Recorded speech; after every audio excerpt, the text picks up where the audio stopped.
ታሪካችን የሚጀምረው ልጁን ብቻውን ለማሳደግ በሚታገል ሚስቱ በሞተችበት ሰው ነው። እያንዳንዱ ውሳኔ ከብደዋል፣ ምክንያቱም እያንዳንዱ ኃላፊነት የሚወድቀው በራሱ ትከሻ ላይ ነው። ለልጁ እንደ እናት ሆና የምታስመሰል ሴት አጥብቆ እየፈለገ ነው። አንዲት እጩ ሴት ፎቶ የሚያሳየው ሰው ጋር ይሄዳል። ነገር ግን ሰውየው በነገሩ አልተስማማም። ሕፃኗ በፎቶ ላይ ያለችው ሴት በእውነት እናቷ መሆኗን አታምንም የሚል ስጋት አለው። ማንሲክ ልጁ እናቷን አይታ እንደማታውቅ ይናገራል። እናቷ ራቅ ባለ ስፍራ በቪየትናም እንደምትሰራ በመንገር ሁልጊዜ ልጁን ይዋሻታል። በፎቶ ላይ ያለችው ሴት ብዙም ማታሳምን ብትሆንም እሱ ግን አማራጭ ስለሌለው ተጨንቋል። የእሱን የውሸት ሚስት ለመሆን ፈቃደኛ ያልሆኑ ብዙ ሴቶች ውድቅ ካደረጉት በኋላ በመጨረሻ በአንዷ ተስማማ። ከዚያ ቦታ ሲወጣ ያልተለመደ ግርግር አጋጠመው። አንዲት ሴት በአንድ ወንድ ትባረራለች። ሴትዮዋ በሴተኛ አዳሪ ክለብ ውስጥ የምትሰራ ሲሆን ያንን ህይወት መታገስ ስላልቻለች ለማምለጥ እየሞከረች እንደሆነ ታወቀ። ማንሲክ ጣልቃ በመግባት ሰውየውን ለማስቆም ይሞክራል። ሴትዮዋን በጥፊ መምታት ሲጀምር ማንሲክ ቁጣውን መቆጣጠር አቅቶት ሰውየውን በቦክስ ይለዋል።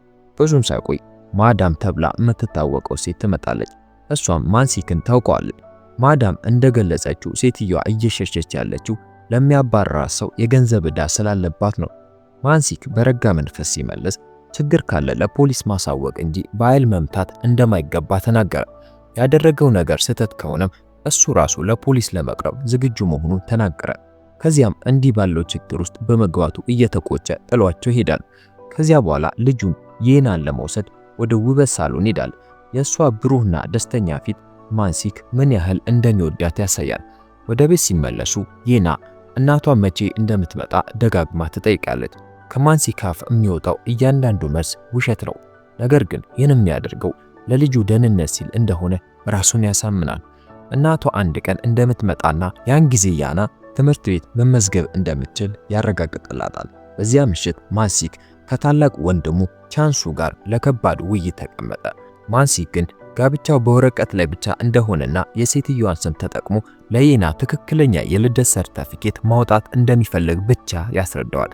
በዚህ መንገድ የእናትየውም ስም በይፋ ይሰፍራል።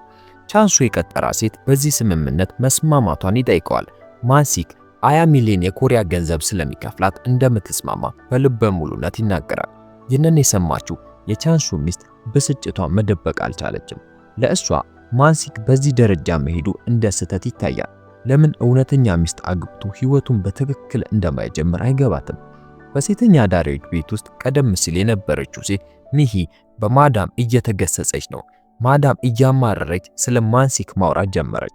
ማንሲክ በዚህ ከተማ ውስጥ ከሚከበሩ ሰዎች አንዱ በመሆኑ ትፈራዋለች። ምንም እንኳን በገንዘብ ቢቸገርም ለሁሉም ሰው ለጋስ ነው። ይህንን የሰማችው ሚሂ የማወቅ ጉጉት ያድርባታል። በእውነት ድሃ ከሆነ ለምን ለሌሎች ቸር ይሆናል? ማዳም መልስ ስለሌላ ጥያቄውን በዝምታ ታልፋለች። በሚቀጥለው ቀን ጠዋት ማንሲክ ቀኑን ከልጁና ከዶንግሲ ከተባለችው የቤት እንስሳ እርያቸው ጋር ይጀምራል። ድንገት ሚ ስላጋጠመው ነገር ይቅርታ ለመጠየቅ ቤቱ ትመጣለች። ቤት ውስጥ ማንሲክ ከሴንጉሱ ስልክ ይደርሰዋል። የቪየትናም ሴትዮዋ ሐሳቧን እንደቀየረችና የየና እናት ለመምሰል እንደማትፈልግ ይነገረዋል። ይህ ዜና ማንሲክን ክፉኛ ጎዳው፣ ምክንያቱም የትምህርት ቤት ምዝገባ እየደረሰ ነው። ያለ ጋብቻ ወረቀት ደግሞ የልደት ሰርተፊኬት ሊሰራ አይችልም። ሚሂ የእሱን መበሳጨት አይታ ምን እንደተፈጠረ ደጋግማ ጠየቀችው። የና ወደ ቤት ስትመለስ አባቷ ከሚሂ ጋር ቆሞ ታየዋለች። ለሷ ይህ በመጨረሻ የተመለሰች እናት ሞቅ ያለ አቀባበል መሰላት። በቀጥታ ወደ ሚሂ እቅፍ እየሮጠች ተጠመጠመች። ማንሲክ ሚሂ እናቷ እንዳልሆነች ቢነግራትም የና ግን ለመልቀቅ አሻፈረኛለች። ሁኔታው ይበልጥ ተወሳሰበ። ማንሲክ ለወንድሙ ቻንሱ ሲያስረዳ ልጁ አሁን ሚሂ እናቷ እንደሆነች ማመኗን እና የቀጠራ ሴት ደግሞ መቅረቷን ይነግረዋል። ሚሂ ምናልባት ደግ ለመምሰል እየሞከረች ያለችው ሁኔታው ስላልገባት ሊሆን ይችላል ብሎ ሰጋ። በኋላ ላይ ማንሲክ ወደ ቤት ሲመለስ የና በሚሂ እቅፍ ውስጥ ተኝታ አገኛታል። ሚሂ ለመሄድ ትሞክራለች፣ ነገር ግን ምን ማድረግ እንዳለባት ግራ ገብቷታል። ሁኔታው ምን ያህል እንደተቀየረ የተረዳው ማንሲክ እውነቱን ለመናገር ወሰነ። የቀጠራ ሴት ሐሳቧን እንደቀየረች አስረዳት። አሁን ደግሞ የና ሚሂ እናቷ እንደሆነች ስላመነች ሚሂ ለጊዜው ያንን ሚና እንድትጫወትለት ጠየቃት። ሚሂ ወዲያው እምቢ አለች። በነገሩም እንደውም ተናደደች። ምንም እንኳን ጥሩ ታሪክ ባይኖራትም እንዲህ አይነት ሴት አይደለችም። ማንሲክ ግን መለመኑ ቀጠለ። 20 ሚሊዮን ወን እንደሚከፍላትም ቃል ገባ። አሁንም እምቢ ብትልም ያለባትን ዕዳ አስታወሰች። ይህ ሚሂ ራሷን ከዕዳ ነፃ ለማውጣት ብቸኛው መንገዷ ሊሆን ይችላል። ከረጅም ዓመታት በኋላ ተስማማች። በዚህ ሁኔታ ዕዳዋ ተሰርዘላት። እናም ለረጅም ጊዜ ለመጀመሪያ ጊዜ ሚሂ ያለ ፍርሃት መኖር ቻለች። በሚቀጥለው ቀን ጠዋት የና በደስታ ተሞልታለች። ዛሬ እናቷ በመጨረሻ አብራቸው ለመኖር ወደ ቤት የምትመጣበት ቀን እንደሆነ ታስባለች። ነገር ግን አንድ ችግር ተፈጠረ። ማዳም ማንሲክ 1 ሚሊዮን ዎን ካልከፈለ በቀር ሚሂን ለመልቀቅ ፈቃደኛ አልሆነችም። ከልጁ ደስታ በቀር ምንም አይፈልገው ማንሲክ ገንዘቡን ሰጠ። ሚሂ ዕቃዎቿን እስክታዘጋጅ ድረስ ማንሲክና የና ውጭ ጠበቋት። በጣም ስትቆይባቸው ማንሲክ ድምፁን ከፍ አድርጎ ጠራ። እሷ ግን በእውነቱ ለመጥፋት እያቀደች ነበር። ነገር ግን እናቷን ለማየት የቸኮለችው የና ወደ ውስጥ በመሮጥ የእሷን የማምለጫ ዕቅድ አበላሸችው። ዕቅዷ በመክሸፉ ባልተደሰተ ፊት አብራቸው ሄደ። ቤት ሲደርሱ ማንሲክ ለክብር ሲል የቀድሞ አባቶቹን አስታወቃት። ግድግዳው ላይ ያሉት ምስሎች በሙሉ ተመሳሳይ መሆናቸው ሚሂን ይበልጥ ምቾት ነሳት። የናውንም ደስተኛ ናት። ያለምንም ጥርጥር እናቷን ባድናቆት ትመለከታለች። በዚያ ምሽት ሚሂ ረጅምና ሰላማዊ እንቅልፍ ተኛ። ይህም ለሷ ብርቅ ነበር። ስትነቃ ቤቱ ጸጥ ብሏል። ለሷ ይሄ እንደገና ለማምለጥ አመቺ ጊዜ መሰላት።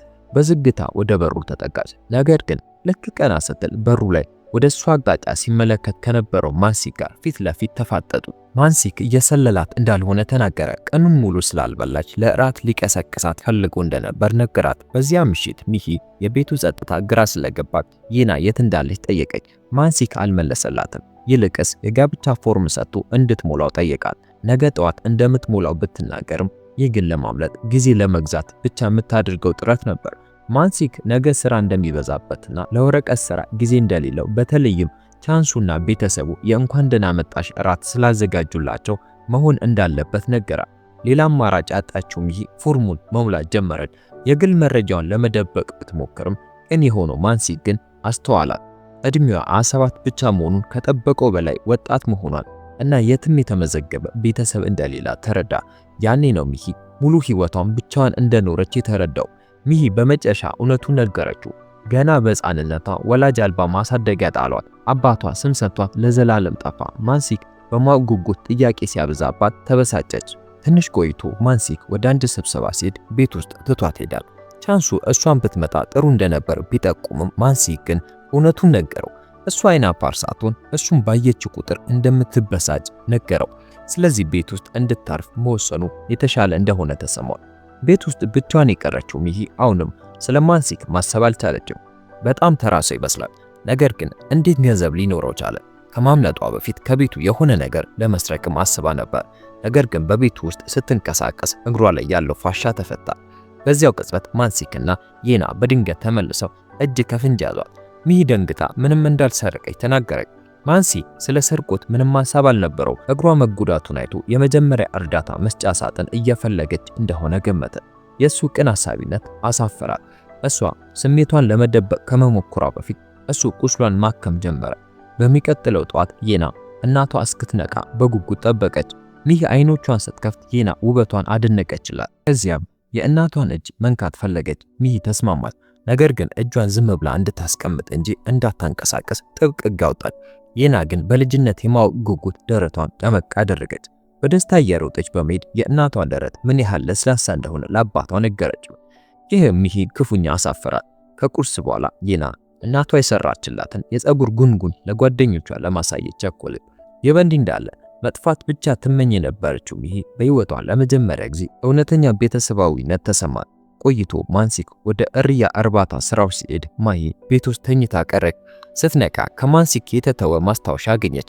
ፍሪጅ ውስጥ ፍራፍሬ እንዳለ የፈለገችው መብላት እንደምትችል እና መክሰስ ከፈለገች ገንዘብ ወስዳ በትንሽ ካርታ ወደ ተሳለው የአንዲት አሮጊት ሱቅ መሄድ እንደምትችል ጽፎላታል። በካርታው በመታገዝ ወደ ትንሹ ሱቅ አመራች። እዚያም ሳይታሰብ የናን አገኘቻት። አሮጊቷ ስትዮ ማሂን በደስታ ተቀበሏል። ለማንሲክ ድንቅ ሚስት ትሆኚዋለሽ በማለት ውበቷን አደነቁ። ገበሬዋ ሴት በደስታ ቃሪያ በነፃ ሰጠቻቸው። ወዲያውም ሌሎች ሰዎች እየመጡ ስጦታዎችን እያበረከቱ ሚሂን ያደንቋት ጀመር። የና በኩራት ትፍለቀለቃለች። ሚሂም ለመጀመሪያ ጊዜ በእውነት የሚንከባከባት ማህበረሰብ ፍቅር ተሰማት። ቤት ሲደርሱ ማንሲክ ሚሂ የተሸከመችውን የቁሳቁስ ክምር አይቶ ደነገጠ። የና በአካባቢው ያሉ ገበሬዎች በሙሉ በመንገድ ላይ ሲያገኟቸው የሰጧቸው መሆኑን በደስታ አብራራች። በዚያው ቅጽበት ሚሂ በአእምሮዋ ሲመላለስ የነበረውን ጥያቄ ጠየቀች። ሰዎቹ ሁሉ ቆንጆ ነሽ እያሉ ሲያሞካሹኝ በእውነት የሌና እናት መሆኔን አምነው ነው? ማንሲክም በመንደሩ ውስጥ እውነተኛዋን እናት አይቷት የሚያውቅ የለም፣ ስለዚህ ማንም ሊለይሽ አይችልም አላት። ያሳ ማሂን አረጋጋት። በማግስቱ ጠዋት ሚሂ የማንሲክ ጸጉር እንደተድረከረከ አስተዋለች። እንዲቀመጥና እንድታስተካክል ጠየቀችው። እጆቿ ጸጉሩን ሲነኩት ማንሲክ ተንቀጠቀጠ። ለዓመታት ሴት ልጅ እንዲቀርቡ አታውቅም። ከጸጉር መቆረጡ በኋላ ሚሂ ወደ ከተማ ለመሄድ ሞተር ብስክሌቱን እንድታበድረው ጠየቀች። ማንሲክ ግን ብቻዋን ከመሄድ ይልቅ አብረው እንዲዝናኑ ሐሳብ አቀረበ። ሶስቱም ለሽርሽር ወጡ። ከተማው ውስጥ ማንሲክ በደስታ እያያቸው እንዲገበያዩ አደረገ። በጁስና በአይስክሬም ቀለል ያለ የደስታ ጊዜ አሳለፉ። ነገር ግን ማዳም በአቅራቢያው ሆና አየቻቸው። ሚሂ ምን ያህል እንደተቀየረች ስታይ ተናደደች። ቻንያንግ ቡና ለመጠጣት ወደ ካፌው ሲመጣ ማዳም ማንሲክ ጋር ያለችው ሴት ቀደም ሲል እዚህ ምትሰራ ዝሙት አዳሪ እንደነበረች ነገረችው። ቻን ግን የማንሲክ ሚስት እንዲህ አይነት ስራ ትሰራለች ብለሽ እንዳትናገሪ ብሎ ተናገራል። የበንዲ እንዳለ የና አብሮ የሚሄዱ ተማሪዎችን አይታ ትምህርት ቤት ለመመዝገብ ጓጓች። ማንሲክ ትምህርት ቤቱ የት እንደሆነ እንደማያውቅ ቢገልጽም የና ግን እናቴ ሁሉንም ታውቃለች በማለት አመነ። ከቆይታ በኋላ የና እንቅልፍ ወሰዳት። ማንሲክ ለልጁ ሁሉንም ነገር ማሟላት ባለመቻሉ ሚሂ ደግሞ ስለ ቀጣዩ ሕይወቷ በማሰብ ልባቸው በአዘን ተሞላ። በኋላ ላይ ማንሲክ እርያዎቹ ሊወልዱ ስለሆነ ስራ እንደሚያመሽ ነገራት። ከዚያም ወጣ። ሚሂ ወደ ክፍሏ ገብታ መሳቢያ ስትከፍት የጋብቻ ፎርሙን አገኘች። ማንሲክ የእሷ ፊርማ ስላሌለበት ገና እንዳልወሰደው ተረዳች። ብዙም ሳይቆይ ቻንያንግ ቤቱ መጣ። ራሱን የማንሲክ ዘመድ እንደሆነ አስታወቃት። ወዲያው ተራ ሴት ነሽ ካላት በኋላ ቀደም ሲል እዚያ ሴተኛ ዳሪ እንደነበረች እንደሚያውቅ ነገራት። ሚሂ ይህን ስትሰማ በውስጧ ተሰበረች። ማንሲክ ሚስጥሯን ይጠብቃል ብላ አምና ስለነበረ ለምን ለሰው እንደነገረባት አልገባትም። በዚያች ምሽት ማንሲክ ሰክሮ ወደ ቤት ተመለሰ። አእምሮ ተዝረክርኳት። ሚሂ ምንም አይነት ታሪክ ቢኖራት ለሱ ግን ቆንጆና ቅን ሴት ሆናለች። ቤት ደርሶ በሚሰክር ድምፅ ጠራት። መልስ ስላልነበረ ራሱንም እያማረረ ይቅርታ ይጠይቅ ጀመር። ሚሂ የካፌ ሰራተኛ ብትሆንም ክብር የሚገባት ወጣት ናት። የምትወዳት ልጅ አለቻት። ለኛ ትልቅ ቦታ አለሽ እያለ ብቻውን ይናገር ነበር። እሱ የማያውቀው ግን ሚሂ ነቅታ ሁሉንም ነገር እየሰማችው እንደነበረ ነው። በማግስቱ ጠዋት ሚሂ ትኩሳት ስለነበረባት የና ተጨነቀች። ማንሲክ መድኃኒት ሊገዛ ወጣ።